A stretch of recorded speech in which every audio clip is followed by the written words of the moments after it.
Police killings of Black Americans amount to crimes against humanity, international inquiry finds. This is going to be a brand new form of video. This is nothing like anything I've ever done on this channel before, but it's something that is extremely important to discuss. No matter what political party you're from, this affects you. No matter what religion you are, this affects you. No matter what your orientation is, whether you are an active protester or someone who has been passively watching or deliberately ignoring the news, this still affects you. I am going to be reading an article from The Guardian tonight, line by line, and discussing it with you because it is extremely important. I came across it this morning, and it is some of the most alarming subject matter that I've seen in a long time. Once again, regardless of what side of this issue you're on, although there's a side you should be on, it cannot be denied that there have been a lot more Black people apprehended by police, and many of them have ended up either harmed or dead in the process at an exorbitant rate, much higher than their white counterparts. Some people argue that they're resisting arrest, so they automatically must deserve the brutality, and other people are actively fighting against it. I happen to be part of the latter.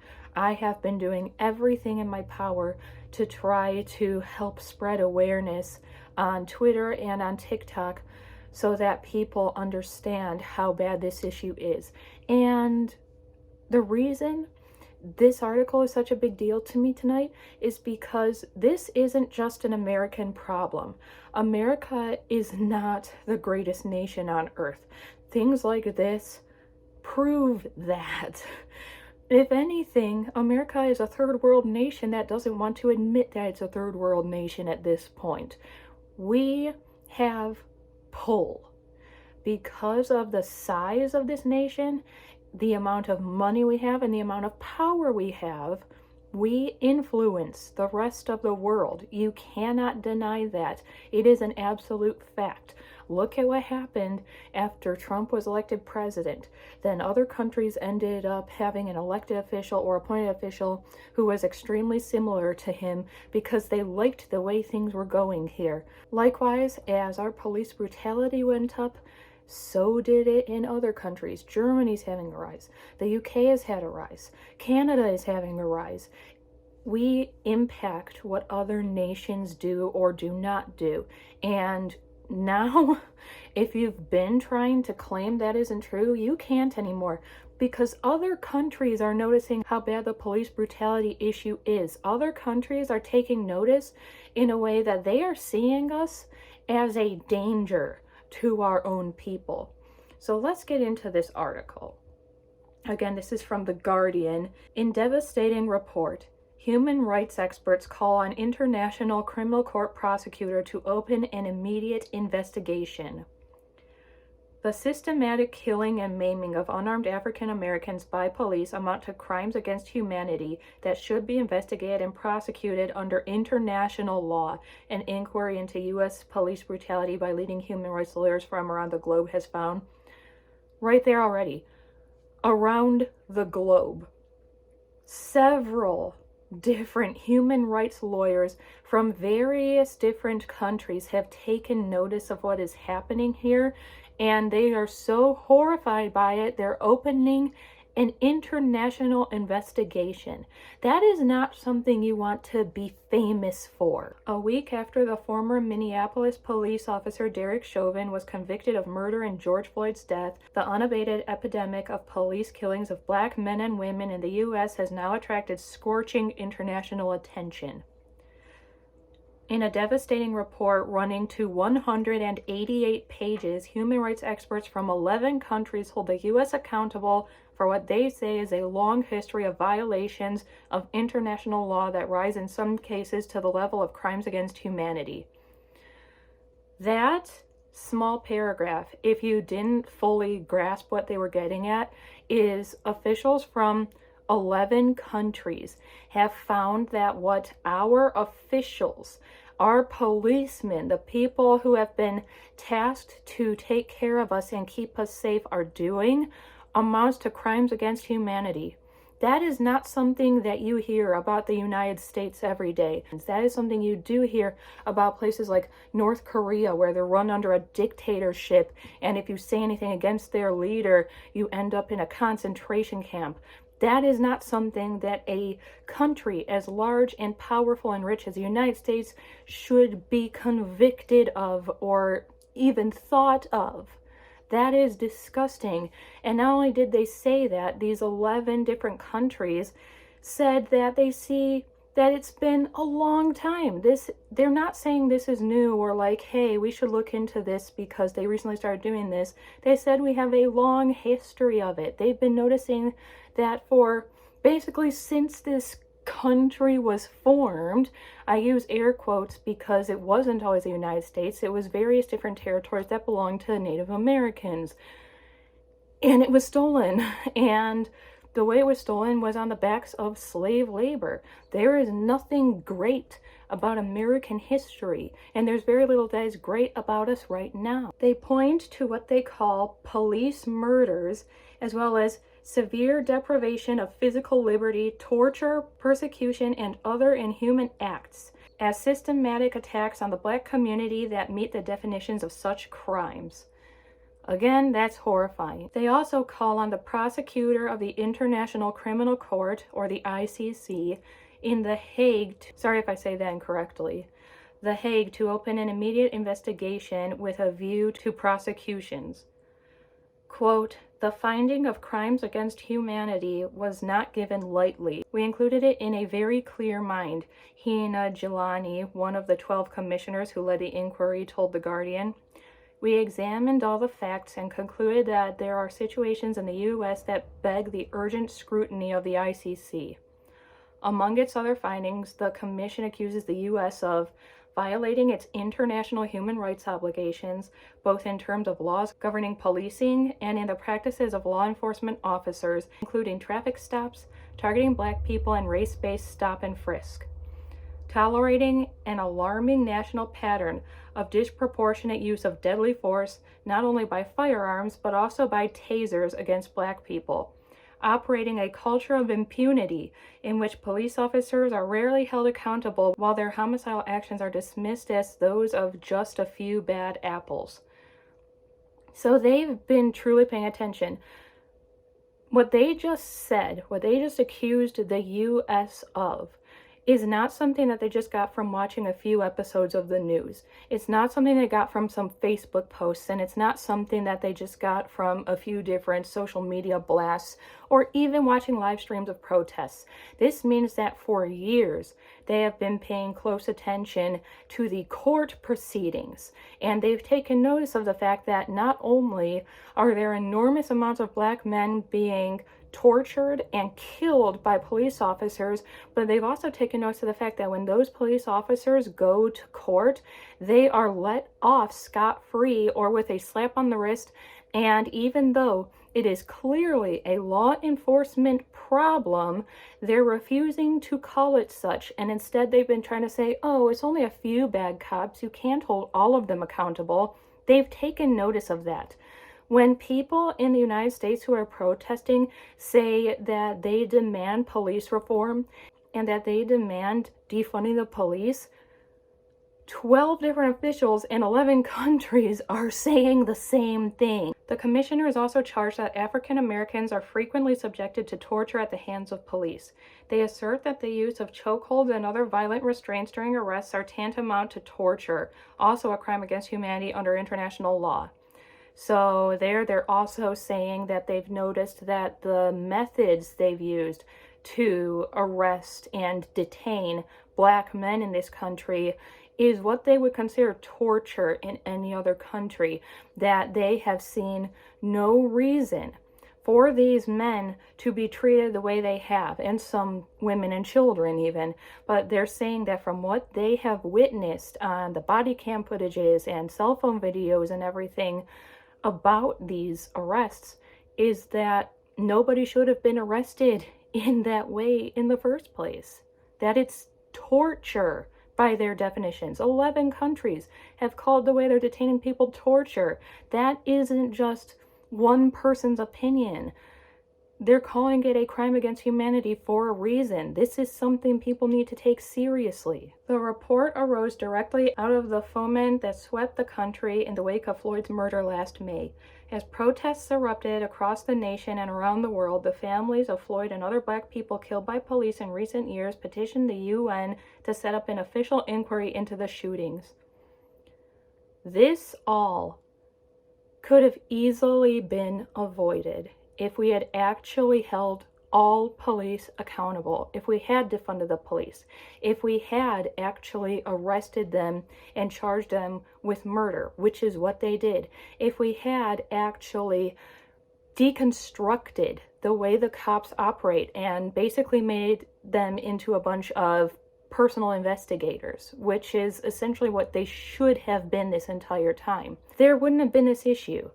Now we've got the UN involved in this. The UN, that, again, isn't an accident. That isn't just a few liberal snowflakes getting upset about things. This is a serious problem, and once again, it affects everybody. This is something you should be upset about. This is something you should be worried about. This is something that is not to be taken lightly. Under intense pressure from the Trump administration, however, the UN shrank from being drawn into the debate. A coalition of 3 leading lawyers' organizations, the US-based National Conference of Black Lawyers and the National Lawyers Guild, and the Worldwide International Association of Democratic Lawyers, stepped into the breach, joining forces to stage their own independent inquiry into US police brutality. And right there, to all of you who voted for Trump twice and honestly thought he was doing a stellar job in this country, he knew that this stuff was getting out of hand. He was aware of the fact that other countries were taking notice and that this was becoming a serious problem here.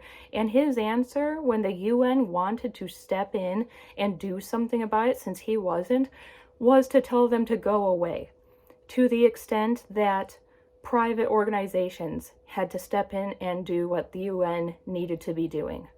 Shameful. A panel of commissioners from Africa, Asia, Europe, Latin America, and the Caribbean was assembled to look into police violence and the structural racism that underpins it. Virtual public hearings were held earlier this year with testimony from the families of the victims of some of the most notorious police killings in recent times. That's a ton of people involved. Africa, Asia, Europe, Latin America, and the Caribbean. And all of these people who already had to watch the videos of their loved ones getting murdered, who already had to go to court, some of them, if they even got a chance, had to stand to all of those people from all those places and relive it all over again because nothing's been done. Excuse little B. Among the 44 Black people who died or were maimed by police and whose cases were put under the commissioner's spotlight were Floyd Sean Bell, killed on his wedding day in 2006 after police fired 50 bullets, Eric Garner, who died in a chokehold in 2014 crying "I can't breathe", Tamir Rice, the 12-year-old playing with a toy gunshot in 2014 seconds after police arrived, Michael Brown, the unarmed 18-year-old whose killing ignited the Black Lives Matter movement, Freddie Gray, who died in 2015 after enduring a rough ride in a police van. What the hell? And Breonna Taylor, killed as she was sleeping in a police raid on her home in March 2020 in Louisville, Kentucky. On Monday, the U.S. Department of Justice announced that it was holding a civil rights inquiry into police practices in Louisville. So now we've got an investigation in Louisville and we have an investigation in Minneapolis.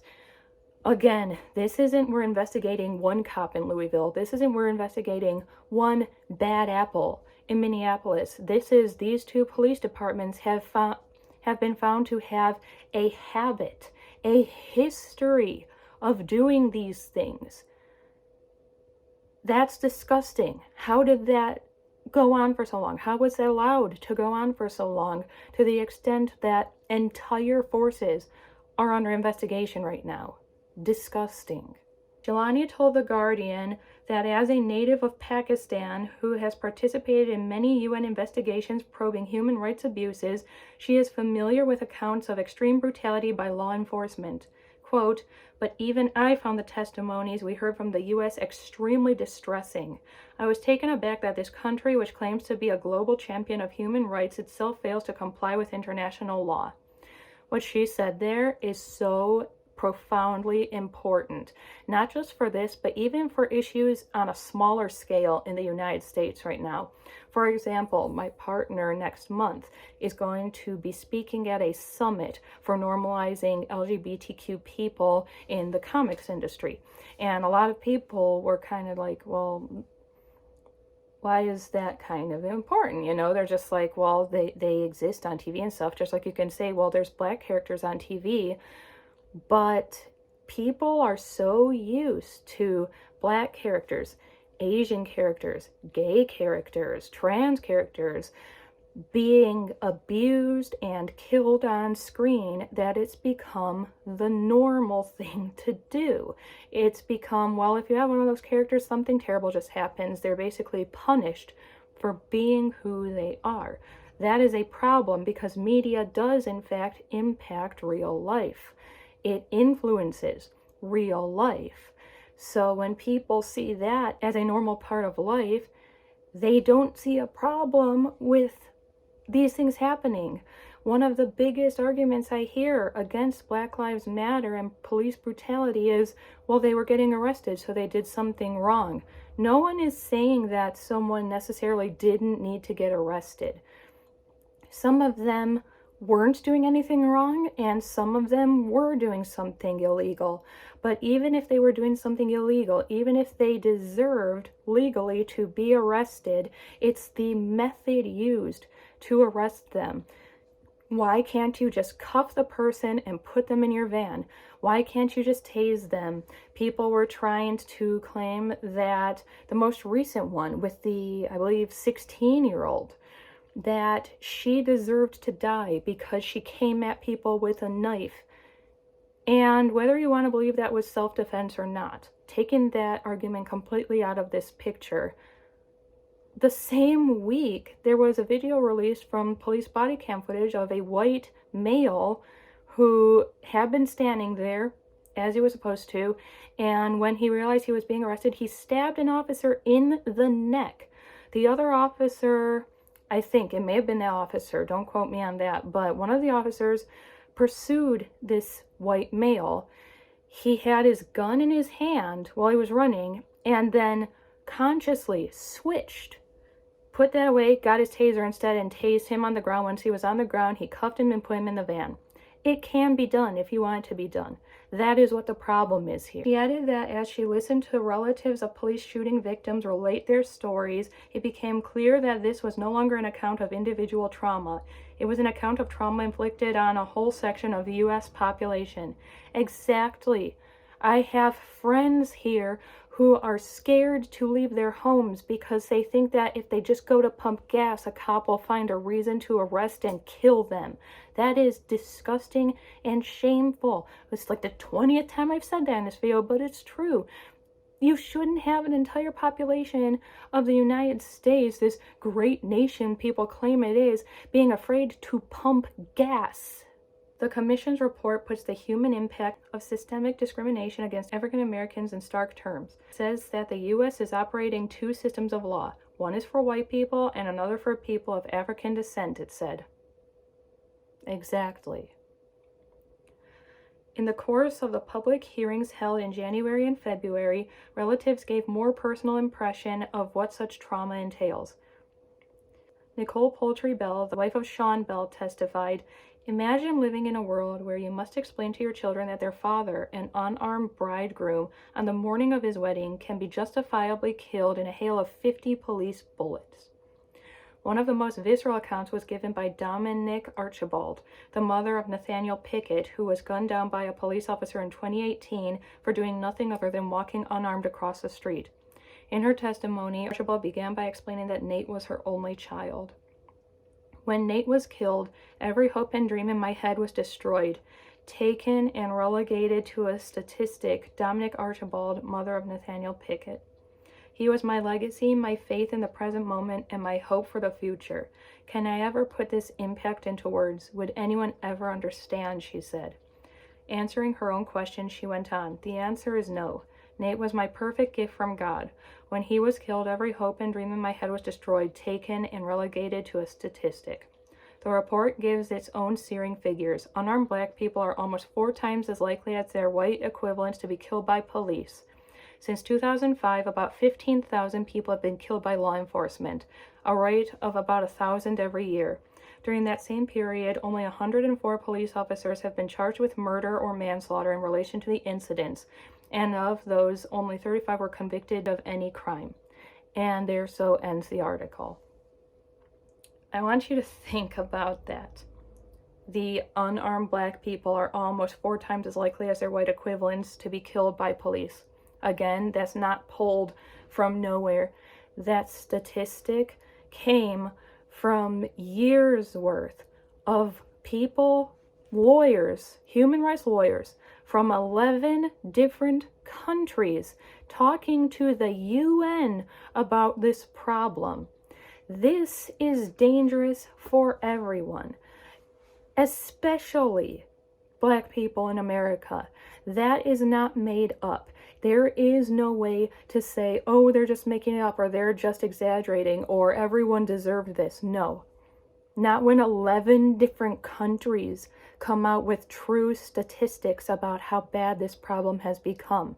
I hope, truly hope, that this article helped enlighten at least one person in the world and helped someone who maybe was a Trump supporter before now, or who maybe did think that these people deserved what happened to them, or that this wasn't as big a problem as it was. I hope that this scared the hell out of you and made you truly understand what a problem this is. Because what do you think is going to happen if the UN does get involved? What do you think is going to happen if those 11 countries decide something needs to be done? We don't get to decide that. We don't get to say, don't come over here. They have to do whatever it is they think is necessary to stop the systematic killing of black people in this country. Hopefully this was educational. I'm sorry to any of my black viewers if you were distressed by this. But it needed to be said for people out there who look like me, especially the ones who have been arguing that it isn't that bad, because it absolutely is. I'm not going to give you my normal farewell. Instead, I'm just going to take my leave. As I said, the article will be available in the description below. Please read it for yourself. Share it with as many people as you can, and share this video if you feel like you need to. This is important.